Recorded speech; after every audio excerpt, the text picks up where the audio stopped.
કરિશ્મા, તમે એકચ્યુઅલી છે ને you should also do Gujarati films and Gujarati serials. Would you like to do it? I am મતલબ હું ક્યાં ક્યાં કહું I am so ready to do a Gujarati film. Interval સુધી લખેલું છે.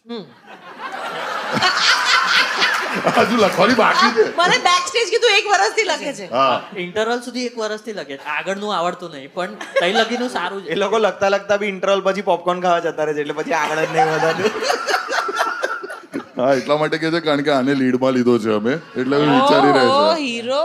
હા, એટલે જ એક્ટર છે. કદાચ તો interval અગર થી તમે મને લીડમાં લેશો તો પછી હાઈટ હા, હાઈટમાં પ્રોબ્લેમ હું કરી લઈશ. તમારા બંનેની હાઈટ માપો તો ચલો. હાઈટ માપો. કરિશ્મા ઊભા થાવ તમે. યાર તું બી તારે ઓડિશન આપી ચેક કર લે. કરિશ્મા, હાઈટ શું છે તમારી? મારી 5'11" છે. ચલો મળીએ આપણે. તમે 11 માંથી માઇનસ કરો ને એટલા મારી હાઈટ છે.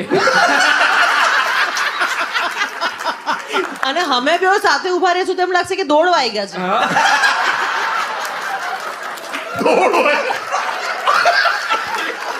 ભાઈ આ પહેલી વાર કોઈ આવું કીધું છે. વોટ અ ફ્રેશ ઓ માં. રોસ્ટ. ભાઈ ઓમને લોકોએ ડાયરેક્ટ દોઢ કહી દીધું છે કે તું દોઢ થયો છે, કે દોઢ ડાપણ કરે છે. આ રીતે કોઈ દોઢ નહીં. ઇટ્સ અ ટીમ વર્ક જો કે દોડ વાગવામાં બી એમને ઊભા રહેવું પડે.